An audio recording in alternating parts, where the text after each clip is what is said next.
Day is brought to you by Barton Community College. Explore your future and get started now. Visit gobarton.com. Okay, Sports Day in 3, 2, 1.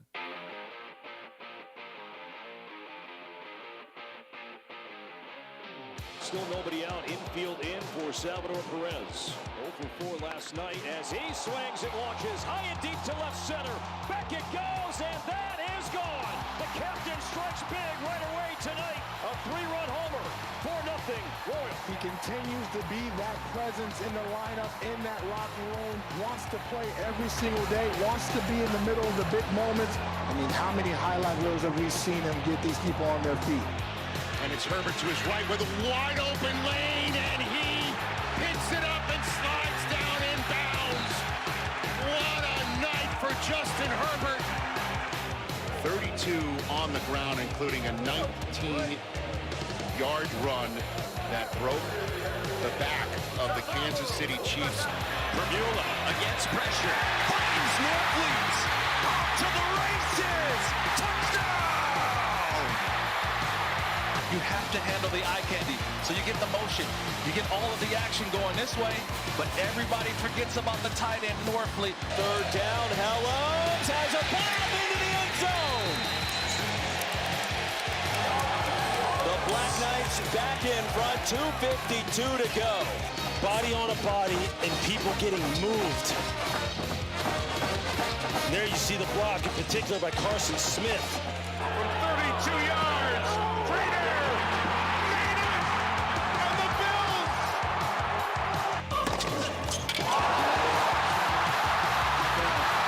In a sensationally bold and brawny performance, Carlos Alvarez takes the 2025 U.S. Open.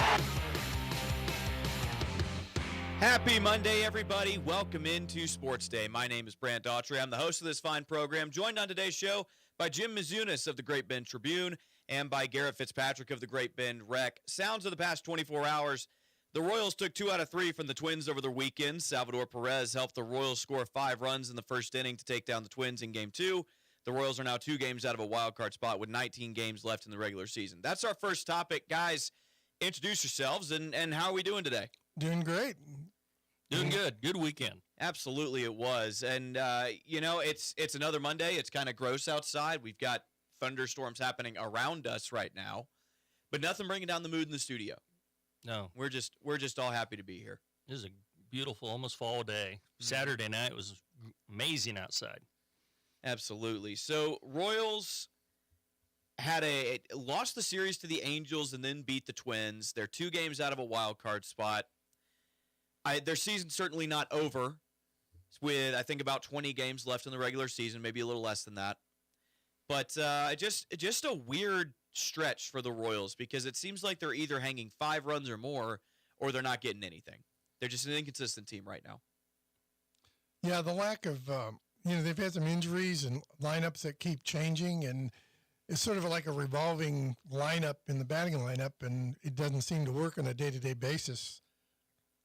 They were fortunate to win the one game because they hit a bunch of solo home runs, which, that's not necessarily a productive way to win ball games because, you like to get 2 guys on base and then hit a home run. That's way easier than hitting 4 or 5 of them at a single home run.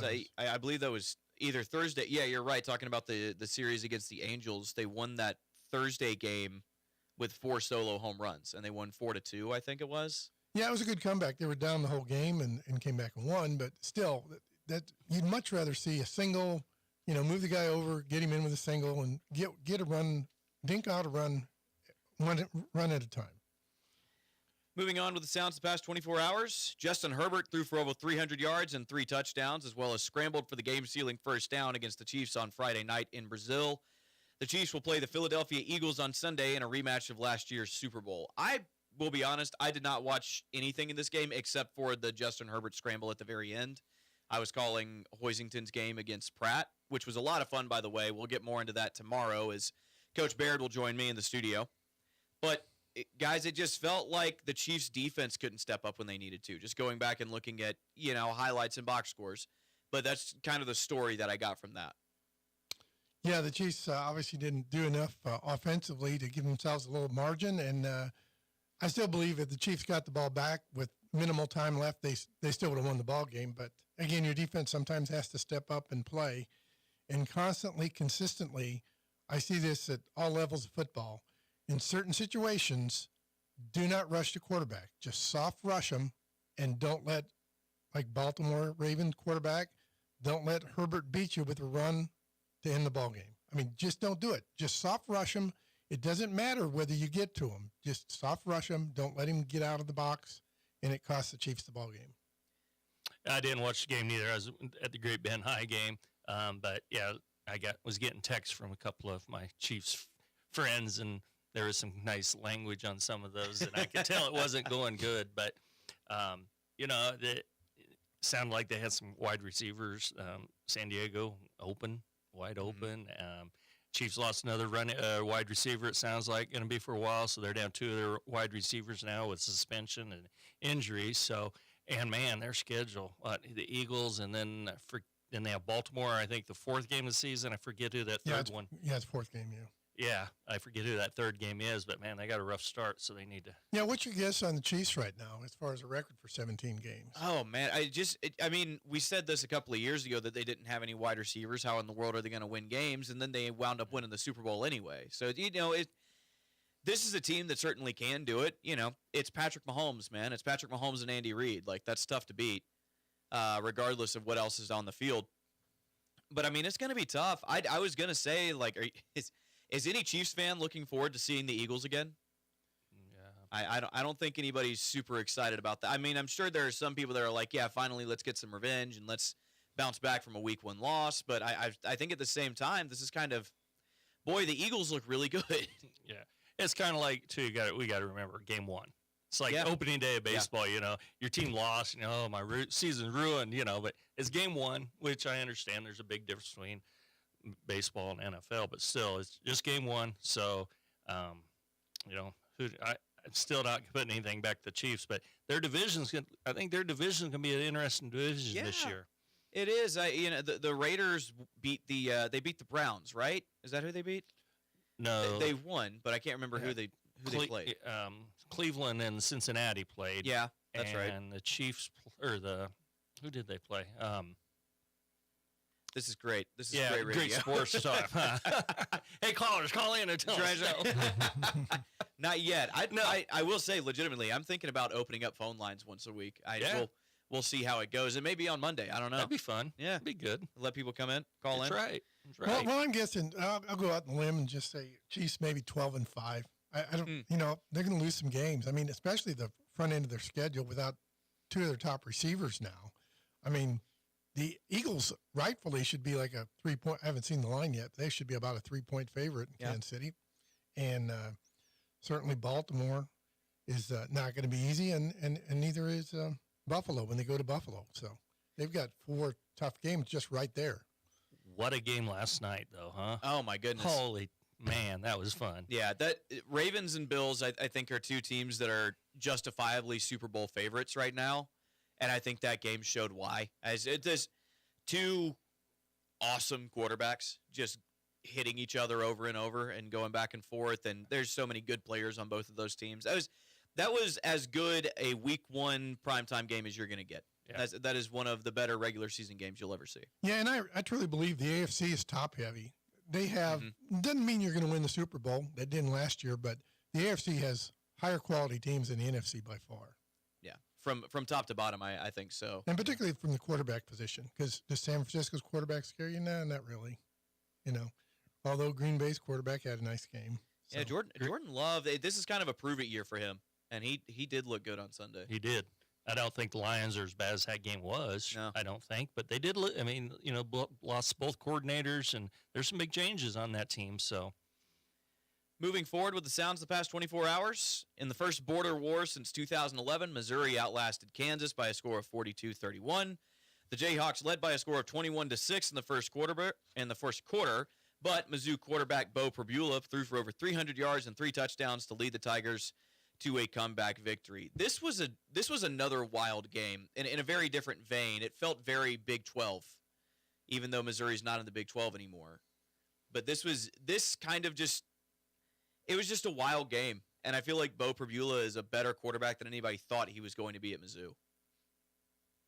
Yeah, I was listening to that game driving up to Manhattan, and Kansas had control of that ball game. They got scored 36-10. They weren't unable to get any kind of defensive stop the rest of the game, and their offense was good from a passing aspect. They didn't choose to run the ball much, and when you lose that time of possession, the other team's got the ball driving 70, 80 yards, you're going to lose the game. So their defense let them down. Big plays let them down.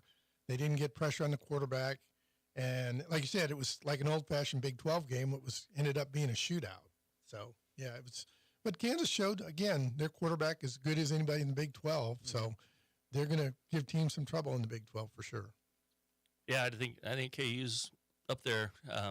It was a tough week for the Big 12 this week. It wasn't a good week for Kansas football. Yep. K-State, KU, and the Chiefs getting beat. So, On that note, moving along here, K-State didn't fare a whole lot better. Quarterback Cale Helms and the Army Black Knights offense kept Kansas State's offense on the sideline for most of the game.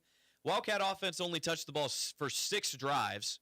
Army picked off a tip pass from quarterback Avery Johnson in the final minute to secure the win. It's weird because in those 6 drives, K-State scored on 4 of them, I think. They also had a kick return touchdown in this game. But the K-State defense just couldn't get off the field. It was wild. And that's Army, right? That's triple option football. It's what it's designed to do, but they just executed it so well. And at the end, it just felt like the defense of K-State was just dead. Yeah, it's crazy statistic. Army ran the last drive of the first half under the 2-minute drill. At that point, for the next 4 drives, they ran 57 plays. K-State ran 4. So Army has a second half. Tough existence. Second half possession. They drive another 15-play drive. K-State returns the kickoff. They get the ball back. They have another one. They turn the ball over an onside kick. They get another one. 57 plays to 4. wow.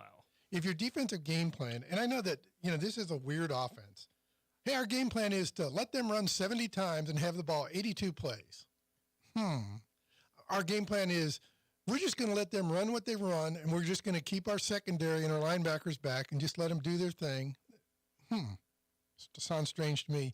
You'd think at some point you got to disrupt that offense. You got to blitz, and God forbid that they throw the ball. So the 2 times they throw the ball, there's a wide open receiver in the end zone on 4th down and goal right before the half.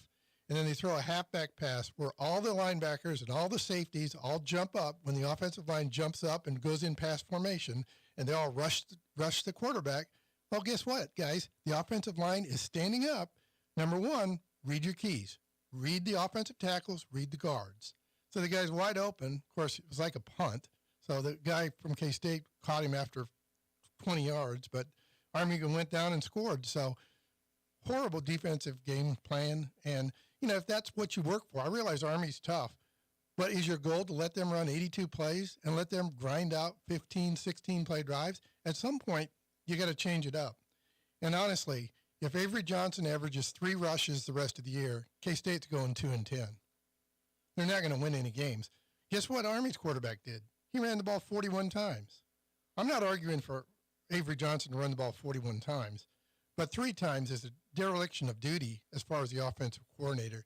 So on the last offensive drive, which they drove the field last week and run the game, drop back, drop back, drop back, drop back, drop back. No bootleg, no rollouts, nothing, absolutely nothing. If you're not using your team's best offensive weapon, their fastest player, it's just silly. It's horrible. I feel like paycheck games are a time where you should be able to work on stuff that maybe you're not as confident in. And right now, I think that's where K-State is. But at the same time, to your point, you're in a knockdown drag out here with Army. You've got to find a way to win, and when you are struggling to win, you have to go back to what you do best. And I'm with you. Run Avery Johnson. It's what he's really good at. It's what the team is. It's best at when he's doing that. So, or at the very least, get him in rollout bootleg situations. Did they see what Baltimore Ravens did? They ran bootleg every time, short yardage, made it every time. First of all, if you're a 4-4 guy and Army's guys are 5 flat guys, I don't care whether there's 3 of them there. Avery cannot run every one of those guys. But they either were scared to run him or chose not to. But whatever, it was certainly a game plan that, because K-State only ran 43 snaps to 82, so they didn't have that many opportunities. But the last drive was the one that disturbed me the most, because you got to use your quarterback's best weapon, and that's to get him on the move and get him in space so he can see the field a little bit better. I'm an old school Husker, but it's still the triple option's so fun to watch. Oh my goodness! I know, it's not the NFL way anymore, whatever, never, but triple option's so fun to watch. Except when you have a team that runs it, and there's very few now that do. And when you see one still, it's fun to watch. It's team football, isn't it? Yeah. It's the epitome of team football. It's like a dance to me. It really is. It looks artistic when you do it correctly, and and I don't think you're ever going to win a national championship with it. Even if Ohio State just decided, hey, we're going to build our program around running the triple option, I don't think they'd win a national championship with it, because I think the blueprint to beat it is out there. Mm-hmm. But so few people do it. So few people see it now. Whenever you do run up against the team that runs it, it's a nightmare. Yeah. I'm going to talk to Wyatt Thompson, the voice of the Kansas State Wildcats, on tomorrow's show, and I'm really looking forward to asking him, what do you think caused this, the K-State defense? Because last week when we spoke, he talked about wanting to see more toughness out of Kansas State, and I think that he came away disappointed because of what he saw. Disrupting the option is all about being sound in your gap responsibility and creating penetration. You got to get in the backfield. You got to interrupt those reads, make those reads go faster than the quarterback wants to make them. And Kansas State just couldn't do that. And the game of football has, in my opinion, has drastically changed from the running to the passing. I looked at, there was 23 top 25 teams that played this week. 8 teams had their leading rusher, 8 games had a leading rusher over 100 yards.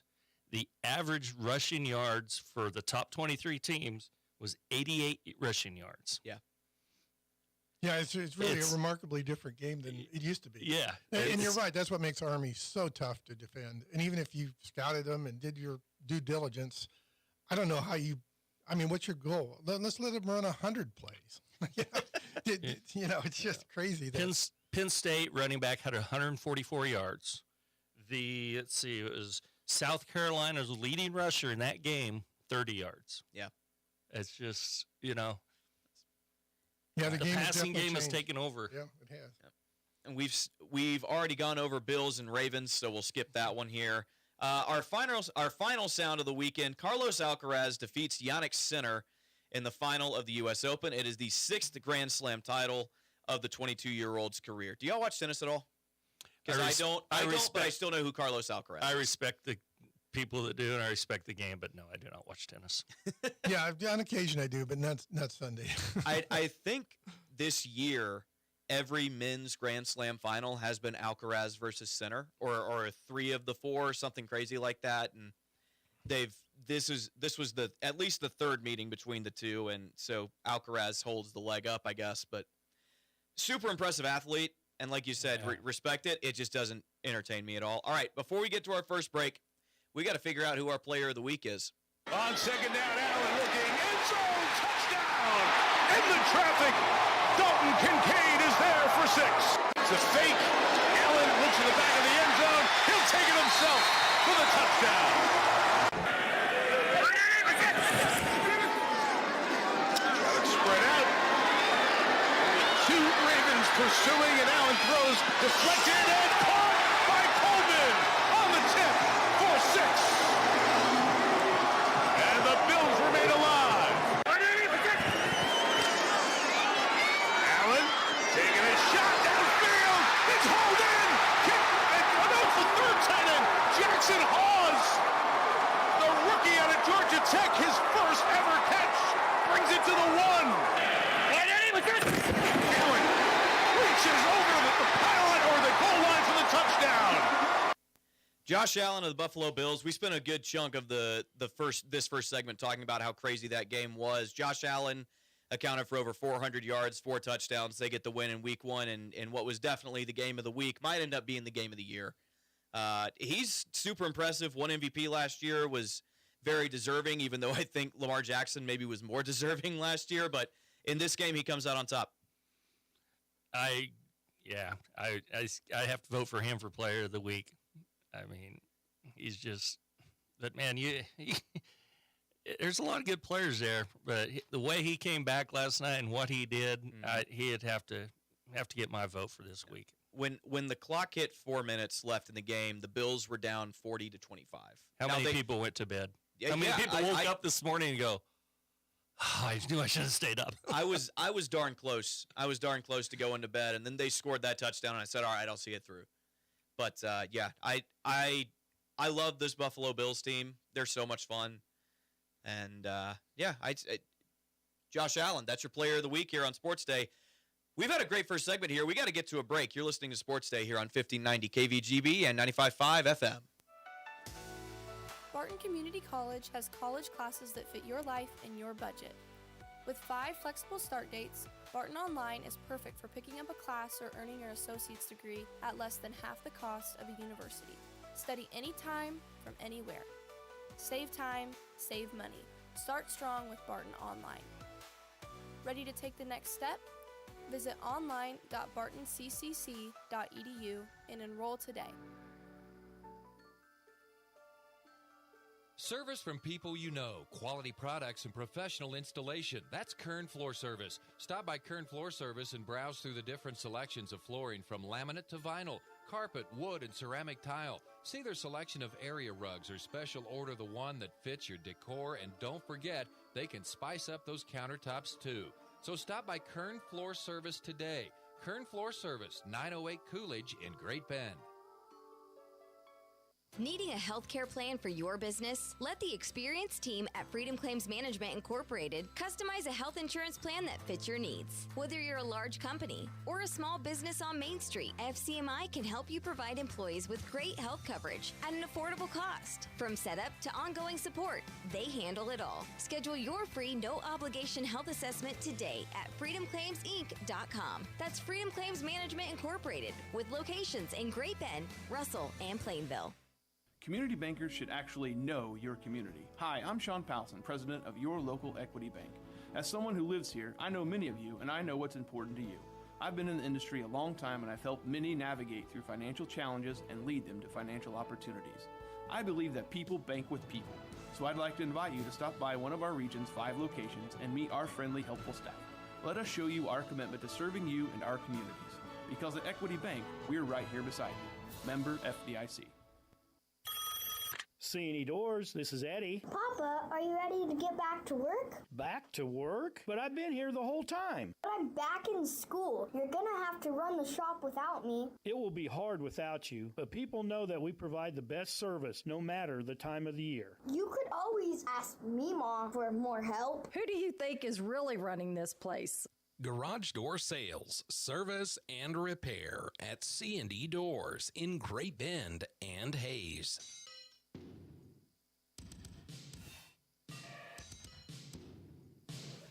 Welcome back. It's Sports Day here on 1590 KVGB and 95.5 FM. Jim Mazunas, Gary Wagner with me in the studio. I'm Brant Daughtry, your fine host.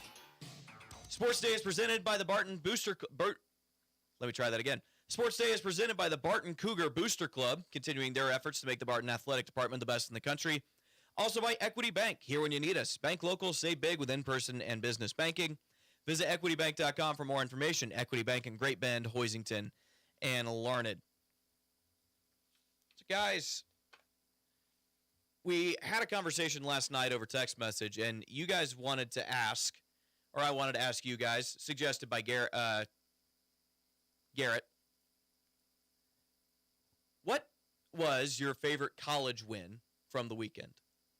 What was your favorite game that you saw? And it can't be from our team we root for. Can't be for the team you root for, which I saw Auburn beat the snot out of Ball State, so I'm not, whatever, it's Ball State. Right. And I seen Nebraska beat Akron and put up 728 total yards, 6th most in program history. Akron's been in the dumpster for a while. Yeah, so we're not going to go there. And anyway, that's part of the rules. You can't pick your team. So I'm sure this was on a lot of your guys' list. Florida beating, or South Florida beating Florida. Goodness. So Florida, that was crazy. So Florida gives them a check before the game for $500,000 and then get beat. Yeah, there were a couple of paycheck games where the Yes. the team getting paid wound up winning. Yep. So that was my game, my favorite game, Florida. And South Florida's beaten Boise State bad, 34-7, beat Florida. They got Miami, Florida this week. So you talk about 3 big games. Holy cow. Yeah. Yep. South Florida could very well be closing in on a playoff spot if they could find a way to take down Miami. Now, I think Miami is actually good. I have a lot of questions about Florida as much as I love DJ Lagway. Yeah. But yeah, that was, you can't lose the paycheck game in year 5 or whatever Billy Napier's in. Yeah. He's been there for way too long to be losing to a team that you're paying to come play you. Yes. Jim, what was your game? Well, the game I picked out was Illinois beating Duke. And the story behind that is Tanner Heckel from Kansas got only school that recruited him out of Kansas. He started high school at Inman and got Inman to a place where they were competitive in football and basketball. And then he transferred to Linden. So Linden wins state football. They play in the state championship game for basketball, lose to Mountain Ridge. And then he's a multi-event, multi-state champion in his track, his long jump, triple jump. So he goes to the University of Illinois, very unheralded 8-man football, and gets an interception and a sack against the University of Duke at Duke University. So, nice little Kansas connection there for the University of Illinois. Nice. That is pretty good. Yeah, I don't know. I'm trying to think of mine. Is it weird to say Missouri over Kansas? Because I was rooting for Kansas in that game. Yeah. I wanted Kansas to win, but just watching Bo Pribula, a guy who kind of got overlooked at Penn State, was kind of a big deal, then wasn't really a big deal. Penn State was very much, we don't want you. He gets a second chance at Mizzou, and he put on a show. Yeah, he did. That was a game that was under the radar that maybe the national media didn't pay any attention to, but no question that was a interesting game with 2 conferences, Big 12 versus SEC. My honorable mention would be Iowa State beating Iowa. You could take a nice little nap during that game. Cyhawk not the most entertaining, but it's always interesting. And yeah, Missouri and Kansas, I did not know the history of that before coming here and seeing the build-up for it this week. But a lot of history on and off the football field. And that was a really good game where, we talked about it earlier. Both quarterbacks looked really good, but Missouri was just able to pull it out. And I don't know. Bo Pribula is a guy that I'm rooting for going forward because I love my 6'0", 190-pound, just going to run all over you quarterbacks. They're so fun to watch. I don't know how effective they are in the long run, but when they get going, they really get going. Yeah. You're going to have a fun year, though. You're going to learn a lot up here about rivalries and different schools and stuff. It's going to be a fun year for you. This is all I've known about the Big 12. I've watched the Big 12. I just love the sport of college football, so I pay attention to it. But there's a lot of interpersonal history that I'm not really familiar with, and I think I'm going to learn a lot of that. And in high school, there's a lot you're going to learn. Rivalries, who are rivalries and why. And right. I knew absolutely nothing about the high school stuff here, which is why it's time to recap high school stuff after this break. You're listening to Sports Day here on 1590 KVGB and 95.5 FM. Selling your farm or ranch acres can be stressful. At Red Cedar Land Company, they are extremely diverse in the number of ways they can represent you, and they tailor each project to meet their seller's needs. One of the biggest questions for a seller is, what is my land worth? At Red Cedar Land Company, they offer a free market analysis to help you better understand the value of your land. You deserve a better selling experience. Put your trust in Red Cedar Land Company. Call Cody Crook with Red Cedar Land Company at 620-617-7320. Sutherland's is your complete home improvement and hardware store. Tens of thousands of products are in stock at everyday low prices. Sutherland's also offers custom buildings, including post-frame barns, garages, and deck packages too. The friendly and knowledgeable staff at Sutherland's, always ready to help you with any project. From hardware, lumber, cabinets, plywood, and OSB, fencing, power tools, furniture, and more. They simply sell for less. Sutherland's, West 10th, Great Bend, helping America build it better since 1917.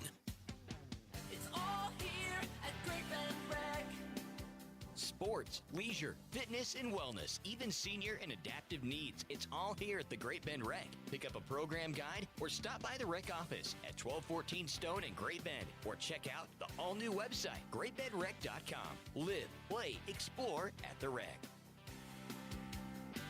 It's all here at Great Bend Rec. Live, play, explore at the Rec. Marmy Auto Group makes it happen.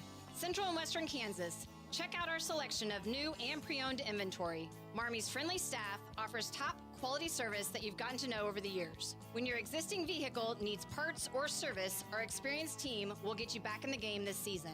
Marmy Chevrolet, GMC, Ford and Chrysler, Dodge, Jeep Ram, parts, service, and body shop. Visit Marmy Auto Group on 10th Street or marmys.net. Marmy's, make it happen.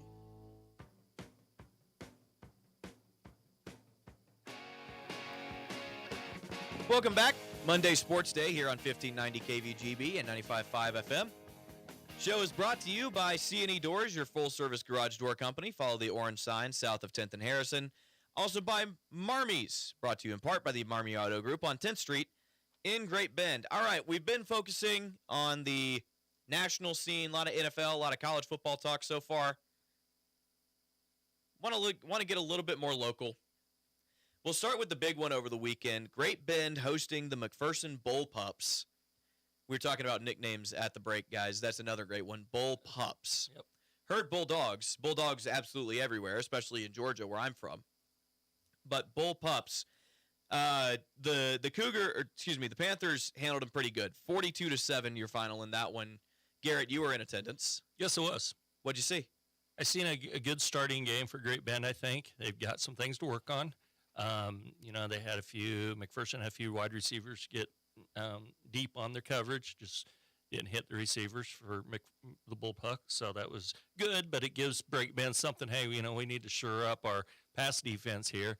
Had a few interceptions that, could have been intercepted, so, I think it's a good game, just maybe as okay, we need to lock it in here, and play, but wow, there is so much talent on that team, though. I mean, Oman, I think I nicknamed him the Swift Army knife. That kid does it all. The kicker got hurt on the opening kickoff, I think it was, and Oman came in and did his, kicked extra points and, looked good. I don't know. I went out and watched them practice, and it was kind of Oman's, I guess, first day working as a kicker, or at least first day working outside, working at practice as a kicker, because some of the assistants were looking over, is Cooper going to be our kicker? And some of the players were going, is Cooper going to be our kicker? Yeah. And he was just nailing them. Right. Just stroking it. Yeah.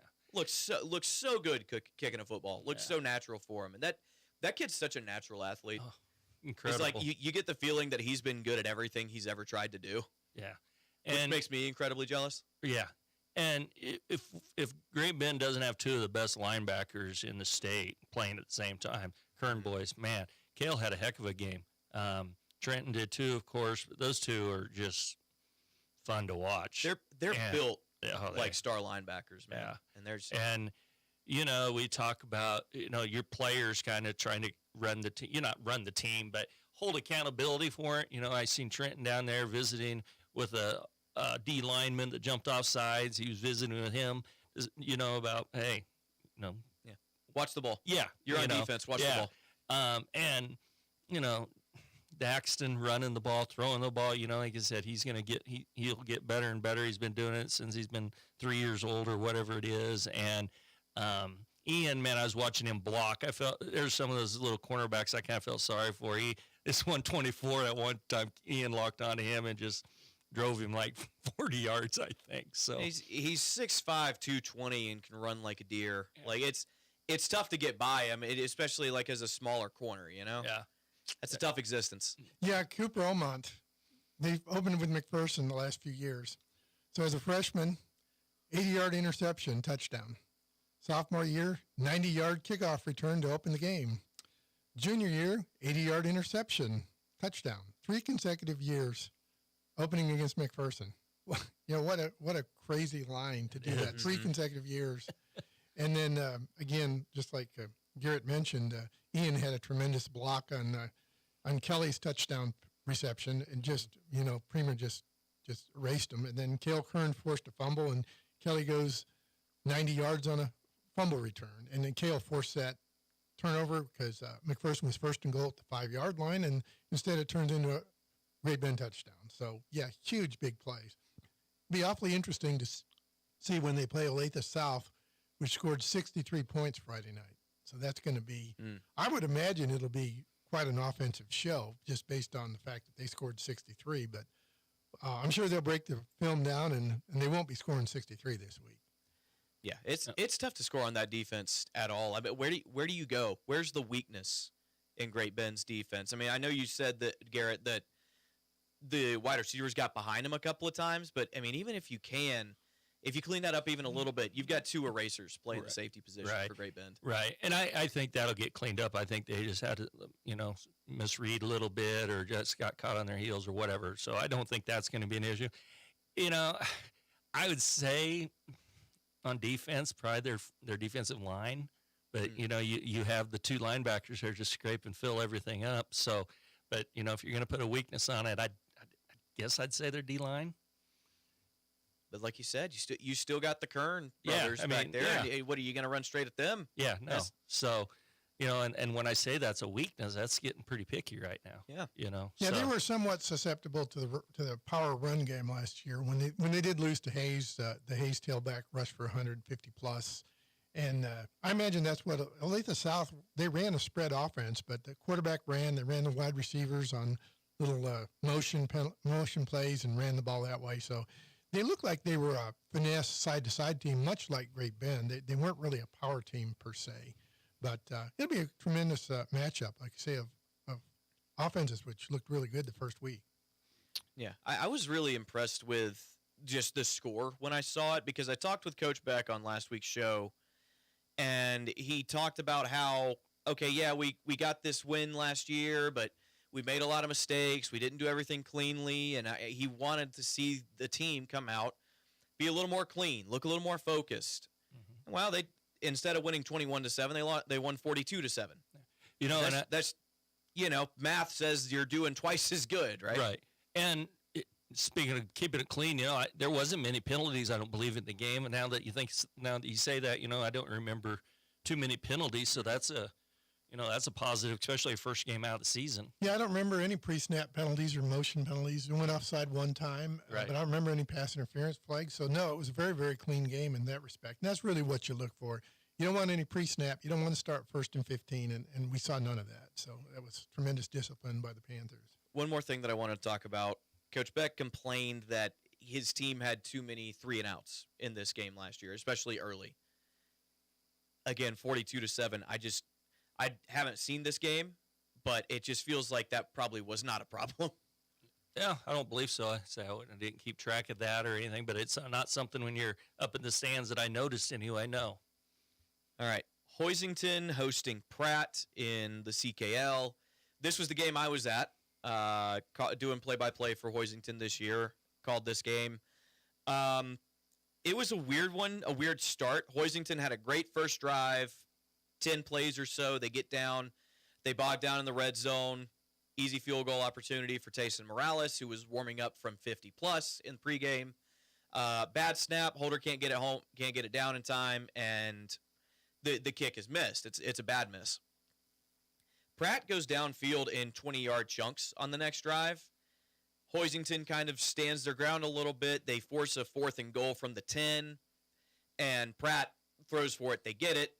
They fake the PAT and convert the 2-point conversion. So it's 8-0. It's 8-0 Pratt about halfway through the first quarter. And I'm going, okay, this was probably Hoisington's worst game of the year last year. They didn't play very well. Lost at 24-3, season low in yards and points and all that.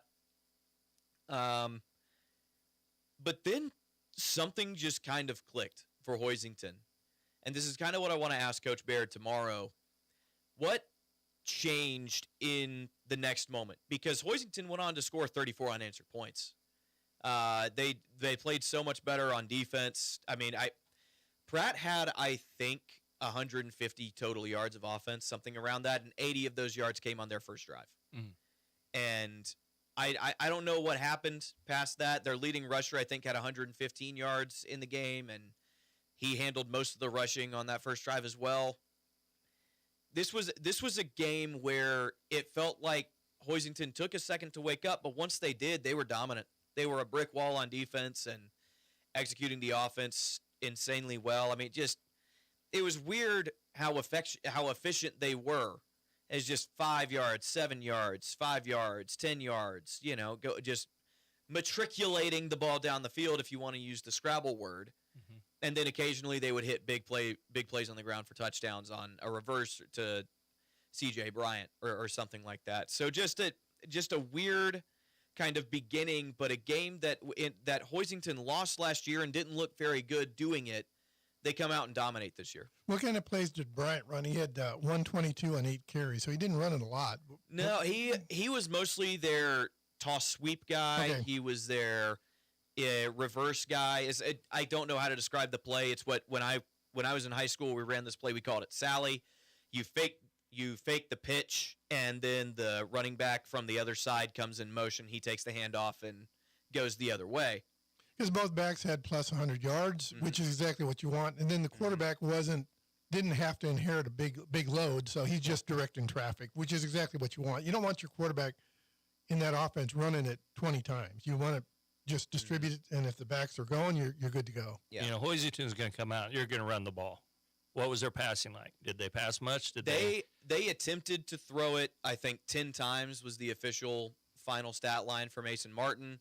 Completed 3 of them, had a couple completed passes called back for penalties. There was one pass that everybody on the Hoisington side said was complete. The ref said it was incomplete, and folks were very mad, but I feel like people have forgotten about it by now.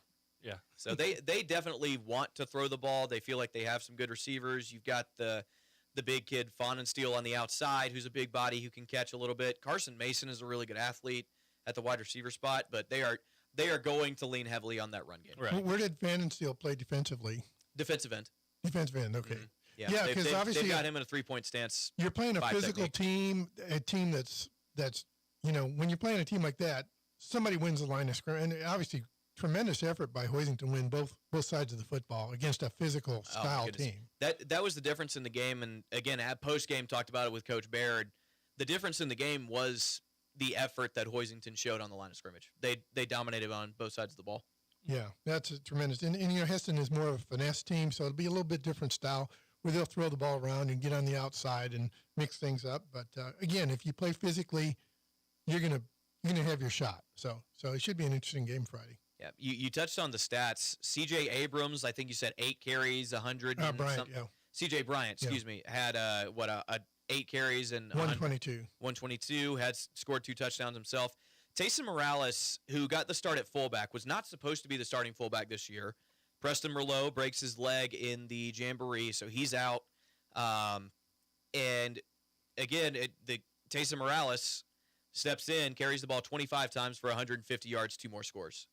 That kid is listed at 5'10", 160, and I don't think he's 5'10", but he's just carrying the snot out of the ball in this game. He ran like crazy and was their second leading tackler on defense as well. He had a fantastic game. C.J. Bryant, their other 100-yard rusher, was the leading tackler on that defense. So, like you said, you don't want to put too much on your quarterback, but Mason Martin also had, I think, 5 carries for 20-something yards and another score of his own. It was just an overall great game from the triple option standpoint that Hoisington's trying to have. And those teams are really hard to defend. It may be the only team that you played that style of football, so it's really a hard team to defend against. So, one more game that we were carrying on our airwaves, Smoky Valley and Larned. I know that people weren't here. I read a recap of this game, and you just hate it for Larned because this was one of their 2 wins last year was over Smoky Valley, and it was by multiple possessions. Well, you come into this game, they get out to an early 6-0 lead, and Smoky Valley scores their only touchdown of the game, I think, with about 2 minutes left in the game. Larned played a great game defensively all game long, but they give up, I think it was a long touchdown pass to Smoky Valley, and they wind up losing. Smoky Valley converts the 2-point conversion and they get the 8-6 win. And just a bit of a heartbreaker for the Larned Indians. And I know that none of us were there, but you guys know about Larned. You guys know about that program and that they were expected to be better this year, but they have already lost one of their 2 wins from last season. Yeah, you always like to start on a positive note and play your best, but Larned got inside the red zone several times and came up with no points, and that's always tough, particularly if you don't have necessarily a kicking game like Hoisington does. You can always count on 3 points every once in a while, so that ended up being what ended up beating them. It's you get in position inside the 20, you got to score at least half the time, if not more. Yeah, and I think they had some motion penalties and stuff that maybe cost them throughout the game. That they'll get cleaned up this week. But yeah, they're a smaller team. They're going to utilize their quickness a lot. So, just got to keep working over there, and they'll get some done here coming up. All right. Sports Day today is brought to you by Equity Bank, adding value for customers and communities. Equity Bank in Great Bend, Hoisington, and Larned. See the locations tab at equitybank.com for more locations. And by Sutherland's, helping you build it better since 1917. From quality lumber, plywood, and OSB to cabinets, plumbing, hardware, and power tools, we have everything you need to get the job done. Visit Sutherland's on 10th Street. We've got to get to our last break of the show. When we come back, we'll look ahead to next week in high school football. You're listening to Sports Day right here on 1590 KVGB and 95.5 FM. It is the talk of the town. C&E Doors, this is Eddie. Papa, are you ready to get back to work? Back to work? But I've been here the whole time. But I'm back in school. You're gonna have to run the shop without me. It will be hard without you, but people know that we provide the best service no matter the time of the year. You could always ask me, Mom, for more help. Who do you think is really running this place? Garage door sales, service, and repair at C&E Doors in Great Bend and Hayes. Community bankers should actually know your community. Hi, I'm Sean Powelson, president of your local Equity Bank. As someone who lives here, I know many of you, and I know what's important to you. I've been in the industry a long time, and I've helped many navigate through financial challenges and lead them to financial opportunities. I believe that people bank with people, so I'd like to invite you to stop by one of our region's 5 locations and meet our friendly, helpful staff. Let us show you our commitment to serving you and our communities. Because at Equity Bank, we're right here beside you. Member FDIC.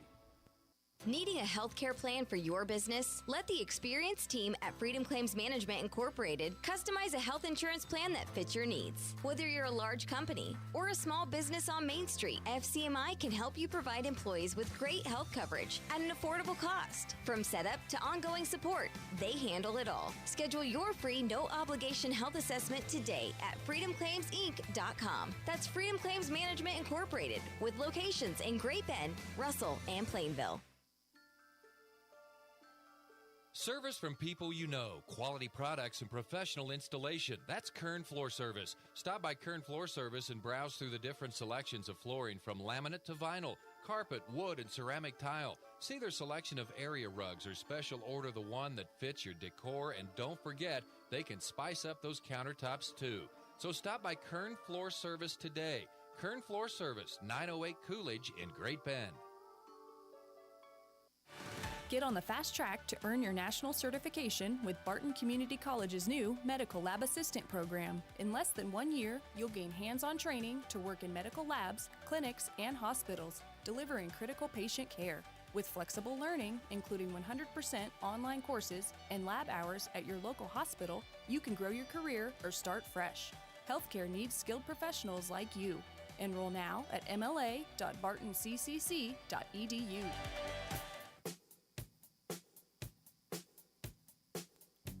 Welcome back. Sports Day on a Monday here on 1590 KVGB and 95.5 FM. Brant Daughtry joined by Jim Mizunas and Garrett Fitzpatrick. Sports Day today is brought to you by Kern Floor Service. Whether you need a new ceramic, porcelain, or natural stone floors, our knowledgeable and friendly flooring experts are here to help you find the perfect floor for your lifestyle, home decor, and budget. Visit the Great Bend Showroom at 908 Coolidge to see, touch, and feel the latest styles, and by Cody Crook of Red Cedar Land Company. Whether you're looking to sell your land or find the right property to buy, Cody takes pride in understanding your goals and making the process as smooth as possible. Call Cody at 620-617-7320 or visit redcedarland.com. Jim, you were talking at the break And you've got some more fun statistics from around the area that you want to tell people about Yeah, Friday. I just want to go over a couple of what some of the area teams did. Central Plains played for the 8-man Division II championship last year, and Brody Kreitzer, quarterback, threw 3 touchdown passes, got off to a great start. And Otis Bison won big in their 6-man opener. Aiden Oaks Lowry had an interesting game. He had 2 touchdowns, 1 receiving, 1 rushing, and 1 on an interception, recovered 2 fumbles. And then Gavin Alloway, their tailback, had 3 touchdowns rushing. Pawnee Heights beat Chase, Pawnee Heights 70-12. Brennan Cody and Alexis Ibarra were each 3 touchdowns, and the Tigers scored 11 touchdowns. That's a lot of touchdowns. And Ellenwood won by a shutout, and their tailback, Austin Brack, had 185 yards and 2 touchdowns, and their quarterback, Luke Hines, had a passing touchdown and a rushing touchdown. So all those teams got off to great starts. One team that lost 28-24 was St. John.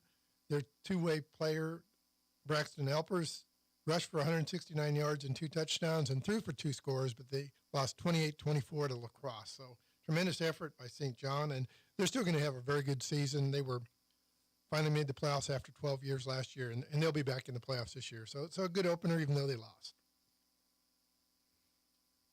There's a lot of high schools around here to keep track of. But the thing is, they're not actually around here. They're like 2 to 3 hours away.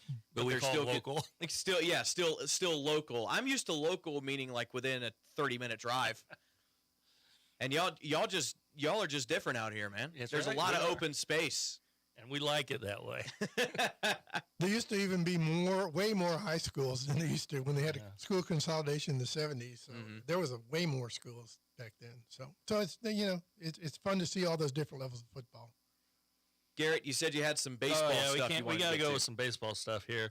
All right, Cal Riley, the catcher for the Seattle Mariners. The Big Dumper. The Big Dumper. Great name. All right. He's got 1 home run off from tying the great Mickey Mantle for the most switch-hitting home runs in a season. He's at 53 right now, 54. Wow. And he's a catcher. Yeah. I mean, catchers just get beat up. I tell you. And he's doing that. That's incredible. I love that. Okay, then the Mariners scored 18 runs the other day on the night that he hit his 53rd home run. Anyway, so they outscored yesterday 13 NFL teams with their 18 runs they scored. So I thought that was pretty neat. Yeah, what's crazy is why is Seattle falling apart? Because the Royals were like 5-6 games behind them, and now they're only like a couple games behind Seattle. Are they just the pitching falling apart? I think the Mariners have been largely normal. It's just that the Royals had that, I think, 8-2 homestand, and then they had a bad series against the Tigers, but then they won their next 2 or something like that. Yeah. The Royals have played well enough down the stretch to kind of close that gap. There are 2 teams that are eliminated already in Major League Baseball: Chicago White Sox and the Rockies. Okay, Braves still alive. Braves still alive. The Colorado's Rockies have a negative 370 run differential. They're 370. The next closest is the White Sox, the Nationals with 172. So they've got 198 difference in runs. Do you happen to know the Rockies' record? Because I know that when I moved over here, which again was in the middle of May, they still had not won their 10th game. They were like 8-50. Yeah, when I moved over here. They're winning a few. Right. They just had so many injuries this year, and they've got, there's a lot on there. The other baseball thing I want to end with is Thomas More Prep, TNP, had Carson Jacobs got promoted up to the AA for the White Sox. So 24-year-old kid, so he got moved up to the White Sox AA club. So just kind of a local flair. The Rockies are 40-103. Oh, I did. So significantly better than they started, but still not great. Yes. And the White Sox, the other team, they're 55-89. That was eliminated. So those are the 2. So Mr. Jacobs, he's got to get a chance of moving up. The second worst, quickly. The second worst team in baseball has 89 losses. The worst team in baseball has 103. Yes. With about 20 games left, I said earlier. Something like that. Goodness. Mets are, I think, 7 or 8 games back. They got the Phillies in a series, so they've got to sweep the Phillies if they want a chance to win the East. The But Phillies are so good. I hate the Phillies, but they're so good. they still have one of the favorite uniforms there are, though, those baby blue and maroon with the. They do look good. Those, I love those uniforms. That's hard to say, but and what about the lady that stole the ball? Oh my goodness, I saw that. I saw that on the socials about the. How could you not miss there it? There was an older woman and an older man. The man steps in front of the woman to catch the ball, and it's not like he stole it from her. He was in the area. She was in the area. They both reach for it. He comes away with it. He goes away, and he gives it to, like, his 12-year-old son, right? He's getting it for his son. I assume it's his son. I don't know that. But a 12-year-old boy that he's with, they clearly have some kind of relationship. And the woman comes over from, like, 5 or 6 rows away and just starts screaming at the man. And he's like, it's for my kid. It's for my kid. And this woman is getting decimated online. Yeah. And the Phillies, again, guys, I'm saying nice things about them twice now. You know, they brought the kid down and parents and stuff. And Bader, which he did play for the Mets last year, so we must have taught him well. Anyway, I always think of him as Nails. Lenny Dykstra Jr. I don't know, whenever I see that guy play, I always think of Lenny Dykstra Jr. But anyway, he brought him down and signed a bat for him and stuff, so it all worked out good. But I tell you what. Philadelphia sports fans are either the best people in the world or the worst, and I'm afraid that most of them are the worst. And it's just kind of I don't know. They're super passionate, which I respect, but I don't know. Philadelphia fans they're different. They're a different breed. I'll let you know one of these days when I go to the game in Philly, when I wear my Doc Gooden jersey, I'll let you know how it turns out. I've never been to an away game as a baseball fan. I've been to a couple as a football fan, but I'm never a baseball game. That'd be interesting. I wore my Steelers shirt in Baltimore of Baltimore week. I didn't get to go to the game, but I got called. I got shouted out. Got called everything but a child of God. Yeah, Steelers had a heck of an opening game too. That was quite a game with the Jets. Yes, it was. That was a weird one. You know, that's one of those. In the last 5-7 years or so, Rodgers he just turned me away. He's one of those players anymore. And then he comes to my team, and it's like, oh, what do you do? He turned back the clock a little bit. He looked a little bit like old Aaron Rodgers on Sunday. But I don't know. I keep telling myself he's only one a player on the team, and every touchdown pass he throws, that receiver made a great play, great catch, you know. And defense, we got to win with defense somehow. And it didn't show up yesterday. Wow. I'm rooting for Justin Fields with the Jets. The Jets. I really like Justin Fields. I liked him coming out of college. I think he had a bit of a raw deal with Chicago, but no, I was hoping they would keep Fields there. I really was, and build him up. Like you said, he hasn't had a very good position where we went. He comes to the Steelers and they have Wilson there, which was supposed to be. Wilson had a bummer game, didn't he? Wilson's done. 27 yards. He's washed. All right, that's going to do it for today's show, guys. Thanks for coming in today. Welcome. Thank you. All right. I'm Brant Daughtry. Thank you for having me. This has been Sports Day here on 1590 KBGB and 95.5 FM.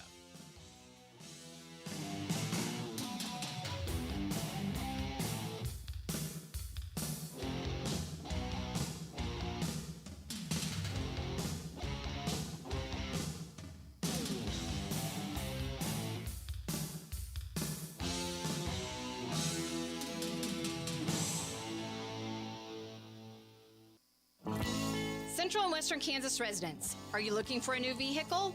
Marmy Auto Group can make it happen. Marmy Auto Group includes Ford, Chrysler, Dodge, Jeep and Ram, Chevrolet, and GMC. Marmy Auto Group, your Central and Western Kansas dealer, has new and pre-owned vehicles, or we can special order your vehicle today.